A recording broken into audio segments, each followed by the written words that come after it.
श्री लोखंडे, कांदे साहेब, आपले माजी उपसभापती कोकाटे साहेब, तसेच राऊत साहेब, पंचायत समितीचे सर्व कर्मचारी बांधव आणि माझ्या समोर बसलेले सर्व माझे सरपंच बांधव आणि ग्राम विकास अधिकारी, खरं तर ही कार्यशाळा आमची मागील 15 दिवसांमध्ये राज्यस्तरीय कार्यशाळा आम्ही संपन्न केली। त्यामध्ये आपल्या तालुक्यातले आंब्याचे सरपंच पण माझ्यासोबत होते, जिल्ह्यातलेही काही सहकारी होते। ही जी नवीन स्पर्धा स्वरूपामधली योजना आलेली प्रत्येक सरपंचानं आणि ग्रामविकास अधिकाऱ्याने स्वीकारली पाहिजे। तुम्ही इथं जे आलेला आहात म्हणजे तुम्हाला गावाबद्दल काहीतरी आस्था आहे, तुम्हाला गावात काहीतरी करायचंय आणि काहीतरी करून दाखवायचंय, ही प्रबळ इच्छाशक्ती तुमच्यामध्ये आहे। म्हणून तुम्ही मागल्या 2 घंट्यापासून या ठिकाणी बसलेला आणि ऐकून घेताय। जे आलेले नाही ते फक्त शोभेचे सरपंच आहेत, त्यांना फक्त एकदा सरपंच व्हायचं होतं, त्यांची हौस होती म्हणून सरपंच झाले। परंतु तुम्ही इथं बसलेला आहेत, ऐकतायत म्हणजे तुम्ही गावासाठी काहीतरी करू इच्छिता तुमच्या म्हणून बसलेला। खरं तर आपल्या सरपंच वर्गाला सगळ्यांना माहिती आहे, सरपंच होणं साधी गोष्ट नाही, साधे कष्ट लागत नाही, बरोबर आहे का देशमुख साहेब? काका, साधे कष्ट आपल्याला लागत नाही। जे कष्ट आपण त्याचे प्रयत्न करतो सरपंच होण्यासाठी, त्याच्या आधीचे प्रयत्न आपण गावाच्या विकासासाठी केले, त्याच्या आधीचे धावपळ आपण गावाच्या विकासासाठी केली, तर गाव तालुक्यात जिल्ह्यात नाही तर महाराष्ट्रात आले तर त्या महिन्यात 2 महिन्यात 4 महिन्यात 6 महिन्यात पासून अगोदर आपली तयारी चालू असते। काय करायचं, आजचे ग्रामपंचायत झाले म्हणून पुढल्या ग्रामपंचायत 5 वर्ष तयारी चालू असते। प्रत्येकाला वेळ देणं, प्रत्येकाला मदत करणं, कुणाच्या मातीला जाणं, कुणाच्या शुभ कार्याला जाणं, कुणाचा वाढदिवस करणं, साधा खर्च नाही ते आपल्या। जितका कष्ट जितका खर्च आपण करतो ते सामान्य माणूस तुम्ही करू शकत नाही, म्हणून बाकी सगळे सामान्य आणि तुम्ही सरपंच। त्या गावात 1000 लोकसंख्येच्या गावात, 3000 लोकसंख्येच्या गावात, त्या 3000 एक होण्यासाठी, 1000 एक होण्यासाठी, 2000 एक होण्यासाठी जे कष्ट करतात ते छापृतीपर्यंत पोहोचू शकतात। म्हणजे कष्ट करण्याची क्षमता तुमच्यात आहे हे तर तुम्हाला आणि मला मान्य, बरोबर आहे का? कष्ट करण्याची क्षमता आहे म्हणून तुम्ही सरपंच झाला। फक्त आपल्याला हे कष्ट योग्य पद्धतीने आता करायचं, खुर्चीवर बसल्यानंतर।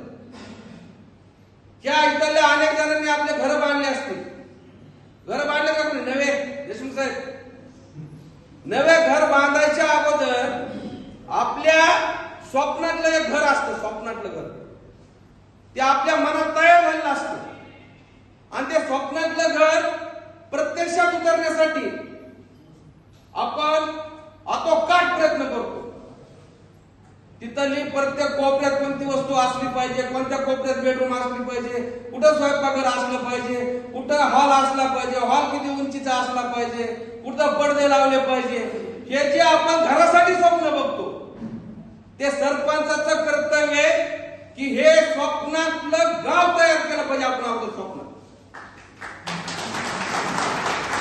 सामान्य माणूस घर निर्माण करायच्या अगोदर स्वप्न घराचं बघतो आणि ते प्रत्यक्षात उतरण्यासाठी त्याचे 2, 5, 4 वर्ष जातात, 10 वर्ष जातात आणि मग ते स्वप्नातलं घर पूर्णत्वास आल्यानंतर त्याला जो आनंद असतो तो नक्की सरपंचांनी गावासाठी स्वप्नातलं गाव पाहिल्यानंतर कोणत्या गावात शौचालय असलं पाहिजे, कोणत्या कोपऱ्यात शाळा असली पाहिजे, कोणत्या कोपऱ्यात व्यायाम शाळा असली पाहिजे, कोणत्या कोपऱ्यामध्ये ओपन जिम असली पाहिजे, कोणत्या कोपऱ्यामध्ये मैदान असलं पाहिजे, कोणत्या कोपऱ्यामध्ये उद्यान असलं पाहिजे, कोणत्या कोपऱ्यामध्ये या ठिकाणी वाचनालय असलं पाहिजे, कसं कसं माझं गाव निर्माण झालं पाहिजे, हे स्वप्नातलं गाव जोपर्यंत सरपंच निर्माण करणार नाहीत आपल्या मनामध्ये तोपर्यंत गाव निर्माण होणार नाही।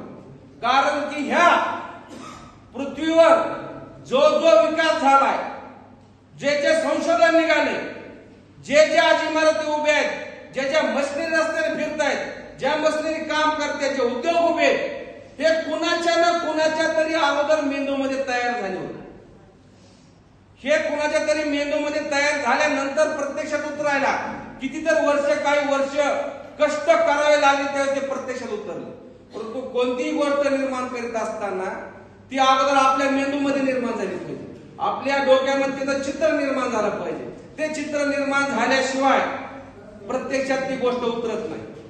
म्हणून आपण आपल्या सरपंच पदाच्या खुर्चीवर बसल्यानंतर एकमेव ध्यास आपला असला पाहिजे, ह्या खुर्चीपर्यंत पोहोचण्यासाठी जे प्रबळ इच्छाशक्तीने मी कष्ट केलं, तीच प्रबळ इच्छाशक्ती, तेच कष्ट मला गावाच्या विकासासाठी करायचे. आणि त्याच्याशिवाय आपल्याला गावाचा विकास करणं शक्य नाही. अनेक जण मला, आता मी 2012ला सरपंच झालो, त्यावेळेस माझं वय होतं 22 वर्ष. त्या अगोदरचा माझा इतिहास वेगळाच होता. देशमुख साहेब, मी पांढरे कपडे त्याच्या अगोदर कधी घातलेच नाही. मी काळं शर्ट काळी पॅन्टच घालायची, उद्योग दुसरेच करायचे.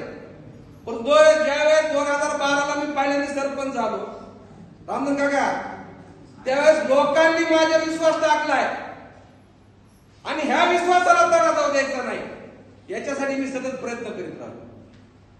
आणि 2017 नंतर मला पुन्हा माझं काम बघून बिनोराम ग्रामपंचायत दिली. काय जर म्हणले असं केलं तसं केलं, तसं काय होत नसतं. परंतु माझं काम बघून, माझा प्रामाणिकपणा बघून आणि गावाबद्दलची असणारी तळमळ बघून माझ्या गावकऱ्यांनी मला बिनविरोध 2017ला ग्रामपंचायत दिली. 2017 नंतर 2022ला तिसऱ्यांदा निवडणूक लागली. त्यावेळेस ओपन महिलांना जागा सुटली, ओपन पुरुषाला जागा सुटली, तर मी स्वतः उभा राहिलो. काय जणांना वाटलं की आता 10 वर्ष झाला हा सरपंच आहे, काहीतरी लोकांमध्ये याच्याबद्दल विरोधात विचार तयार झाले असते, म्हणून लोकांनी काय जण उभा राहून बघितलं. तर फक्त 15% मतदान त्याला गेलं, 85% मतदान मला. हे कशामुळे होऊ शकतं? फक्त विकास करावा, लोकांच्या मनामधले काम प्रत्यक्ष उतरावं लागतं. लोकांना पण विकासच पाहिजे असतो. तुम्ही जरी गावामधल्या लोकांना हे वाईट आहे, ते वाईट आहे, हे वाईट आहे असं म्हणत असलात तरी सर्व लोकांना वाईट काहीच आवडत नाही. गावातल्या लोकांना चांगलं तेच आवडतं. परंतु एक 10 ते 15% लोक असे असतात जे व्यसनी असतात, काहीतरी वाईट कामं करत असतात, जुगारी असतात. त्यांना चांगल्याचा त्रास होतो आणि चांगल्यांना वाईटाचा त्रास होतो. तुम्ही जोपर्यंत चांगले लोक समोर फ्रेम करत नाही तोपर्यंत गावामध्ये चांगला विकास होत नाही. त्यामुळे चांगले लोक जोपर्यंत सत्तेत येत नाही तोपर्यंत गावाचा विकास होणं शक्य नाही. त्यामुळं या ठिकाणी आपल्याला चांगल्या प्रकारे जर विकास करायचा असला तर चांगले विचार आपल्यामध्ये अगोदर रुजवणं महत्वाचं आहे. मी अनेक गोष्टीतून जात असताना स्वतःला एका चौकटीमध्ये बांधलं होतं. मी दारू प्यायण्यामध्ये बसत होतो, खाण्यामध्ये बसत होतो, परंतु माझे विचार वेगळे मागत होते. मी आयुष्यात कधी दारू पिली नाही, आयुष्यात कधी गुटखा खाल्ला नाही, आयुष्यात कधी तंबाखू कडू का गोड आहे ते सुद्धा अजून बघितलं नाही. शामराव बरोबर आहे का? रोज सोबत आहे तुम्ही, पुन्हा मात्र गप्पा मारायला पुन्हा मी माळ करीत आहेच, म्हणजे मी आयुष्यात कधी मांसाहार केला नाही. ह्या सर्व गोष्टीच्या चौकटीत स्वतःला कुठेतरी तत्वाच्या बांधून कुठेतरी आपण विकासाचा विचार केल्यानंतर हा गावाचा विकास होऊ शकतो. जर आपण एक सरपंच उठत असला आणि पत्ते खेळत 4-4 तास घालत असतो, 4 तास पत्त्यामध्ये चालले, मग गावाचा विकास डोक्यात येणार कधी? 4 वाजता बार मध्ये बसला, 8-9 वाजता बार मध्ये बसला, गावाचा विकास डोक्यात येणार कधी? आणि कसं गावातल्या काही लोकांच्या चुका होत बी असतात, परंतु व्यसनी सरपंच असला की त्याला सगळ्या चुका दिसायला सुरू होतात. आणि निर्व्यसनी माणूस असल्यानंतर काही चुका सपाटून घेतो, त्याच्या तोंडातून वाच्यता होऊ देत नाही, त्यामुळे नाराजी वाढत नाही. काय वेळ चुकलेले लोक, कारण हे राजकारण आहे, विकास कारण आहे, समाजकारण आहे, ह्याच्यामध्ये अस्थिरता आहे. आज तुमचे पैसे आहेत ते उद्या नाही, जे उद्या आज नाहीत ते उद्या आहेत. पण तुम्हाला जर ध्येय चांगला असलं, आपल्याला विकासच करायचा आहे म्हणलं तर तुमच्या बरोबर येण्याची संख्या वाढत जाणार. कारण लोक तुमची 2, 4, 5 वर्ष परीक्षा बघत राहतात, हा किती खरं बोलतो, किती खरं वागतो, खरं त्याला विकास गावाबद्दल तळमळ आहे का. त्या माध्यमातून तुमची ओळख ज्यावेळेस खरी पडती त्यावेळेस लोक तुमच्या बाजूला जात नाहीत. फक्त तुम्हाला मात्र परीक्षा द्यावी लागेल, वेळ द्यावा लागेल. कारण की आपण बघतो महिलांच्या स्वयंपाकघरात काका दुधाची किंमत 50 रुपये लिटर असते. ज्यावेळेस ते एक परीक्षा देतं, ते दही होतं स्वतःला नासून घेतं, त्यावेळेस ते 70-80 रुपये लिटर करतात. ज्यावेळेस त्या दह्याचं घुसळण होतं आणि त्याच्यातून लोणी काढलं जातं, त्याची 200 रुपये किलोच्या पुढे किंमत आहे.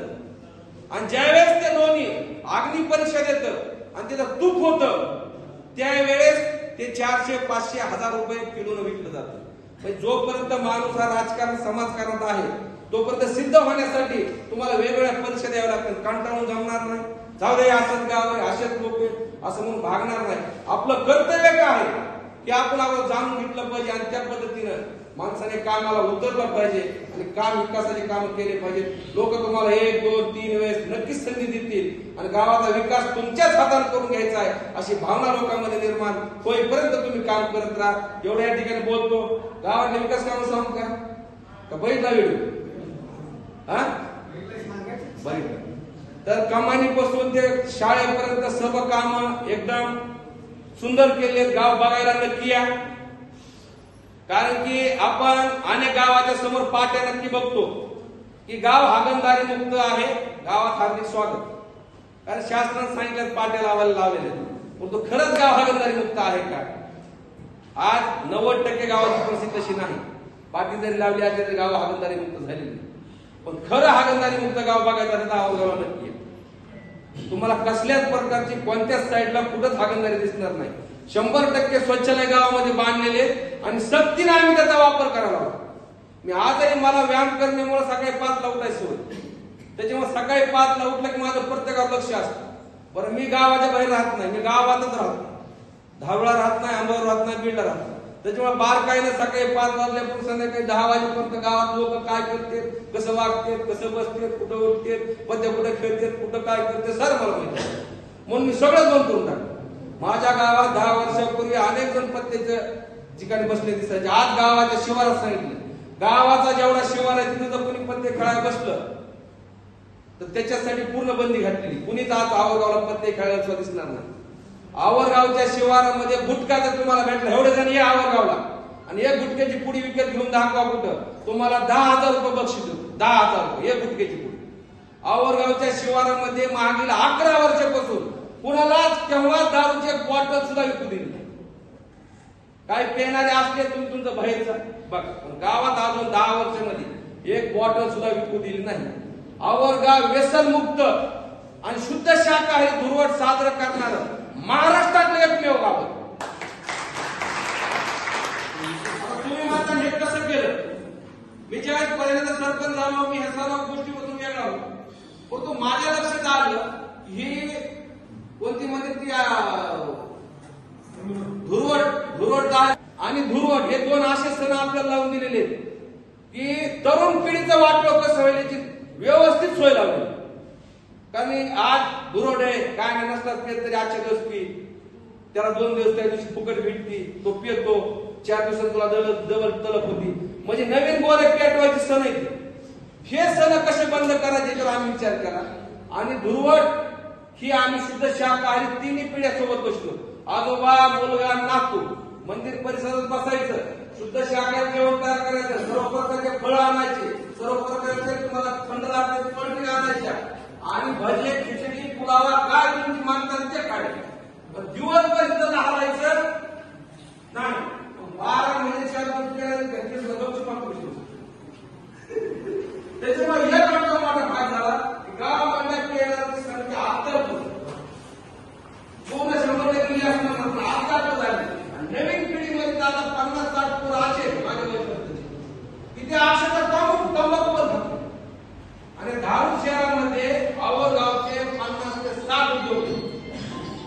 प्रत्येक कपड्याच्या दुकानापासून, वारकाच्या दुकानापासून ते पार तुमच्या जनरल स्टोर पासून प्रत्येक दुकान, किराणा दुकान, प्रत्येक दुकान आमच्या आवरगावच्या धारूरमध्ये आहे. म्हणजे उद्योगामध्ये लोक कारण व्यसनाच्या बाजूला गेले, व्यसनाकडे वळले, उद्योगाकडे वळले. आणि त्या गोष्टीकडे वळले. मग व्यसनाकडे जाणारे लोक आम्ही उद्योगाकडे वळवले.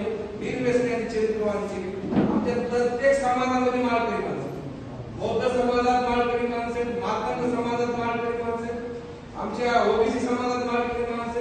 आम्ही 80% गाव माळकरी. ही परिस्थिती आमच्या गावात नव्हती. आमच्या गावात चित्रगाव करतो